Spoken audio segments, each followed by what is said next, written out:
A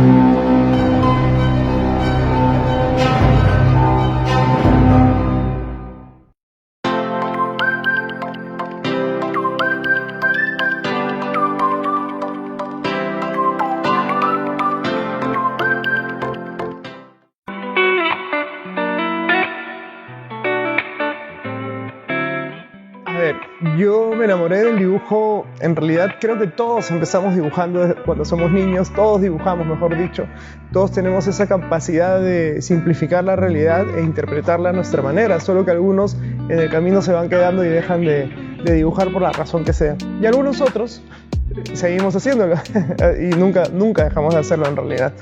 Entonces yo siempre me recuerdo dibujando, siempre me recuerdo mirando la televisión. En la época que yo era niño había solamente 4 o 5 canales en la televisión que pasaban dibujos animados en ciertas horas del día.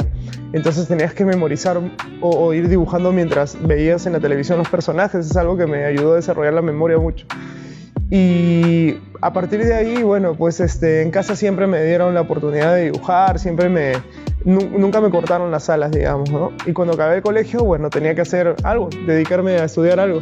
Así que decidí postular a Bellas Artes, ingresé a la Escuela de Bellas Artes y ahí aprendí distintas técnicas que me sirvieron luego en el trabajo, porque yo he trabajado haciendo todo tipo de dibujos, todo tipo de ilustraciones, desde textos escolares, de matemáticas, de ciencias para escolares, para niños, y también plan lector, he hecho arte conceptual, storyboards, pero finalmente me pude dedicar a lo que siempre amé hacer, que es los cómics, y ya desde hace unos años me dedico enteramente a hacer cómics, todo el día dibujo cómics. Mi primer trabajo todavía estaba en el colegio, estaba terminando secundaria, y un profesor, Roberto Celá, muy querido por mí, él me consiguió un trabajo en un colegio que se llama Maxim Gorki. Y la directora del colegio Maxim Gorki quería sacar un libro de traducción de ruso a español, español-ruso. Y entonces yo iba los sábados de 9 a 12 del mediodía y dibujaba todo lo que ella me pedía. Por ejemplo, tenía 2 personajes ya creados y esos 2 personajes tenían que hacer distintas cosas, ¿no? Como los textos, pues, normales, digamos, pues, ¿no? Y ahí los dibujaba. Yo me acuerdo que en esa época era en lápiz, y no como ahora que dibujo en digital, ¿no? Era lápiz, papel, y había que repasarlos con plumones, y ella lo revisaba, me acuerdo, de manera muy minuciosa.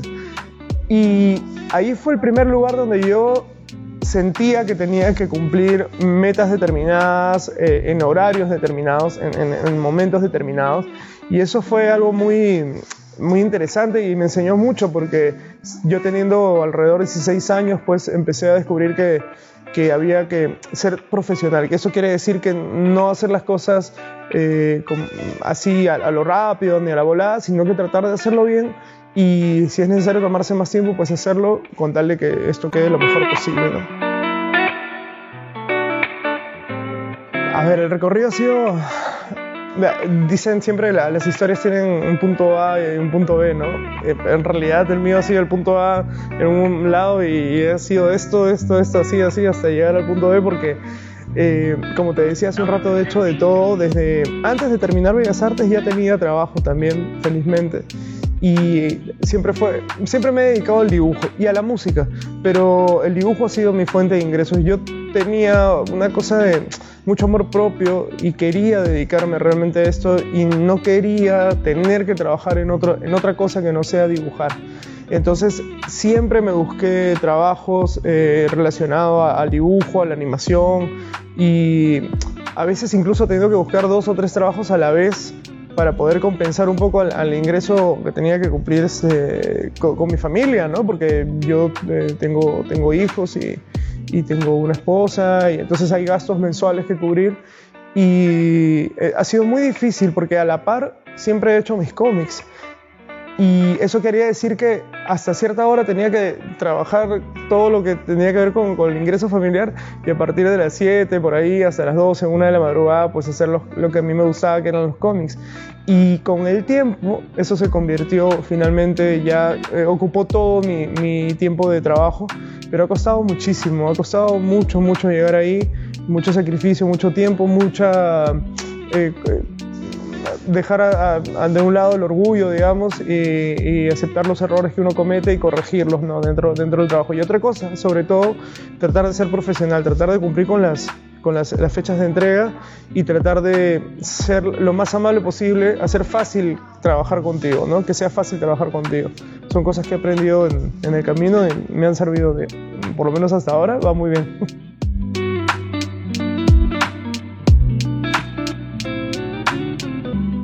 Mira, yo hago cómics. Yo creé un personaje llamado el Guachimán cuando estaba en Bellas Artes, que lo tienen aquí en Crisol, y el proyecto más grande con el que he participado se llama el Grupo Cachina Comics, que hay otros personajes también peruanos, superhéroes.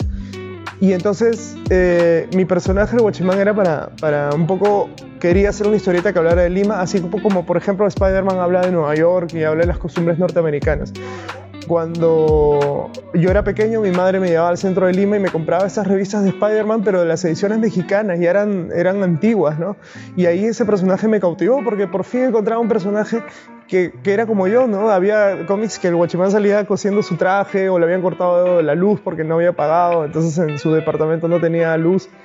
Y cuando yo tuve un viaje a México, descubrí un autor, en uno de los kioscos había un cómic de Marvel, de Spider-Man, pero estaba dibujado por Humberto Ramos, que era un dibujante mexicano, y estaba coloreado por Edgar Delgado, también un colorista mexicano, y me enamoré de esa estética. Y empecé a buscar cosas en internet de él, y ahí él empezaba a hablar acerca de ser profesional de cómics, que no tiene nada que ver con hacerlo como hobby. Ser profesional quiere decir que tienes que pasar 10, 12, 14 horas sentado dibujando el encargo que tengas, y también tienes que, como decía, cumplir con fechas, saber responder mails, hablar con los editores, coordinar cosas, hablar con el guionista, etc. Y entonces hace 10 años empecé a mandar la primera prueba a Marvel. No mandaba todos los meses, mandaba de vez en cuando, pero siempre tenía en mente eso, ¿no? La meta para mí siempre fue esa, llegar a Marvel, siempre. Y bueno, había muchos silencios, había muchas ansias de que te respondieran, pero a veces no respondían. Y incluso traté con agentes de España o algún agente de Estados Unidos y no funcionaba la cosa. Así que una vez, hace poco tiempo, hice una prueba de Spider-Man y se la envié, porque me la pidió un agente norteamericano, y cuando se la envié me dijo que como que no estaba para enviarla a Marvel, mira, te falta, no creo que estés como para mandarlo a Marvel.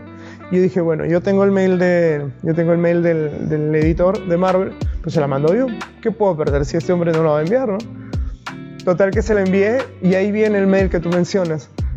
Al día siguiente me llega un mail que dice: Luis, he visto tu portafolio, pronto tendrás noticias. Nada más, era una frase. Yo estaba muy contento, pero a la vez estaba tratando de contener mucho esa alegría, porque no sabía qué significaba eso. Yo he escuchado muchas historias de gente que los editores le decían: te vamos a dar trabajo, y en 3 meses, 5 meses no pasaba nada, 1 año, 2 años, o nunca pasaba nada. Pero a la semana me escribe la editora que ha editado el trabajo que yo he hecho, y me dice: Luis, estamos haciendo una antología con personajes de origen latino, con autores latinos, que se llama Marvel Voices Comunidades. ¿Quieres tú dibujar a Miles Morales Spider-Man en la historia que tenemos para esta antología? Está escrita por Edgar Delgado, que era el colorista que yo había visto en México y el cual me había inspirado a meterme en esto de manera profesional.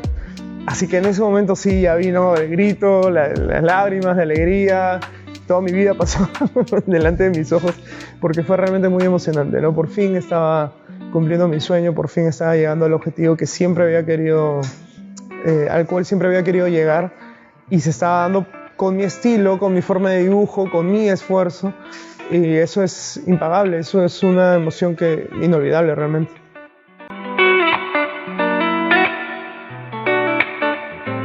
Ya, mira, allá el cómic va a salir el 28 de septiembre de este 2022. Ya se hicieron notas de prensa con los nombres de todos los participantes. Es más, el día que sale la primera nota de prensa, ese día me estaban preguntando si yo quería dibujar. Entonces estaban todos los autores de todos los personajes que van a participar, pero en Spider-Man solo estaba el nombre del escritor, no estaba mi nombre. Y en la segunda nota de prensa que ha salido ya me han anunciado a mí, nos pidieron unas frases para explicar un poco qué sentíamos al haber participado de esta antología. Y entonces sale el 28 de septiembre en Estados Unidos y a partir de ahí Panini, que es quien tiene los derechos para traducirlos, no sé cuándo lo hará, espero que pronto porque me gustaría mucho que llegue a Perú traducido. Y bueno, por lo pronto ese es el gran proyecto que estoy esperando ya. A mí me van a enviar seguramente algunas copias, pero en tienda sale allá el 28 de septiembre.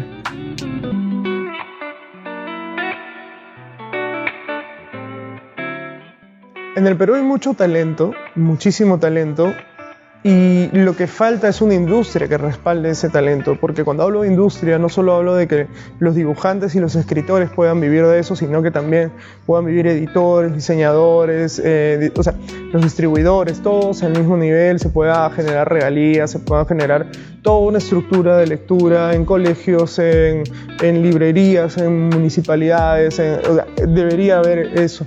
No lo tenemos lamentablemente y por eso todo el esfuerzo que hay, o el talento mejor dicho que hay en Perú, muchas veces tiene que emigrar o mirar hacia afuera para poder vivir de lo que le gusta. Yo antes de estar en Estados Unidos he publicado en España algunos cómics también y afuera hay mucho más trabajo que aquí, ¿no? Pagan mejor también y ya ni qué decir de Estados Unidos, ¿no? Y yo lamento mucho eso porque creo que si hubiera un poco más de esfuerzo de parte de algunas editoriales, podríamos tal vez no vivir enteramente de eso, pero sí podría haber esfuerzos más sólidos de parte de creadores, y me refiero a llevar propuestas a distintas editoriales para que puedan ser publicadas y podamos hacer una especie de circuito, si quieres llamarlo así, de lectores de cómics, de lectores en general, ¿no? Bueno, la idea es también crear un imaginario acerca de los personajes que tenemos, ¿no?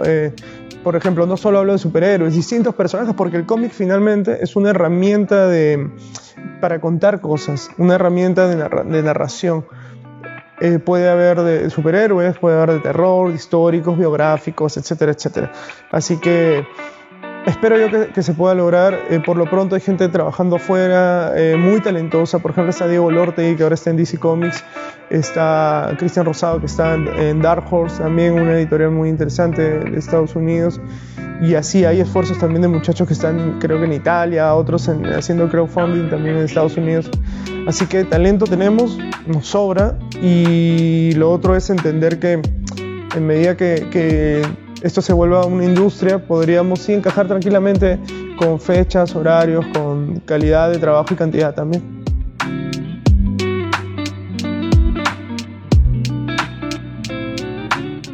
Sí, cada industria tiene su propia dinámica. La francesa, por ejemplo, es distinta. La francesa saca un álbum al año. Esto puede variar, pero aproximadamente es un álbum al año de 48 páginas o 60 me parece. Y los ritmos son más lentos, pero la atención en el detalle también es más grande.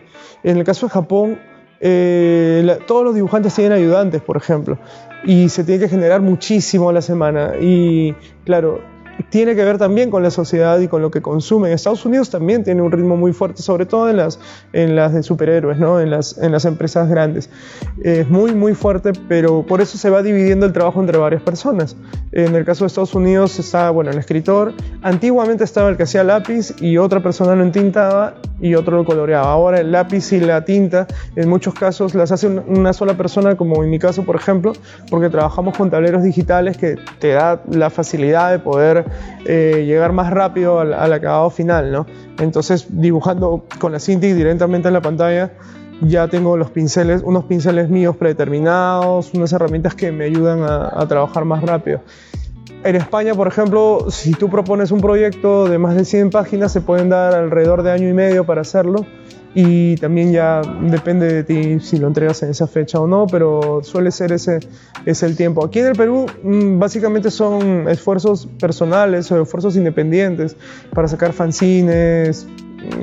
No hay mucho más, salvo algunas editoriales puntuales que hacen el trabajo así, pero también me parece que es por regalías y claro, no te dan la regalía hasta que no está publicado, hasta que no está hecho el proyecto. O sea, tienes que invertir de tu tiempo para llegar a ese punto, ¿no? Yo en lo personal siempre he necesitado cubrir mis ingresos mensuales con mi trabajo, así que he buscado siempre que sean proyectos que me generen ingresos económicos, ¿no?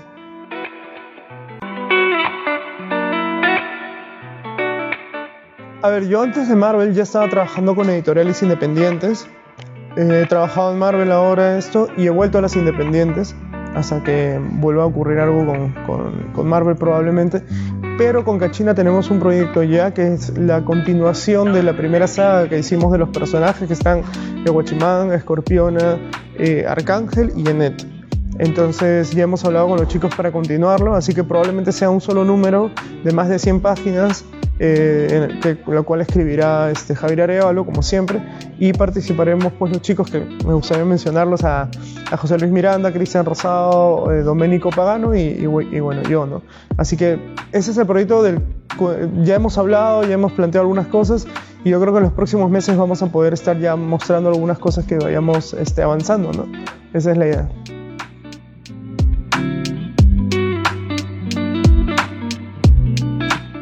Bueno, muchas gracias a ustedes por la invitación, he estado muy feliz de venir. Yo soy un comprador asiduo de aquí de Crisol, siempre vengo sobre todo en la parte de los cómics.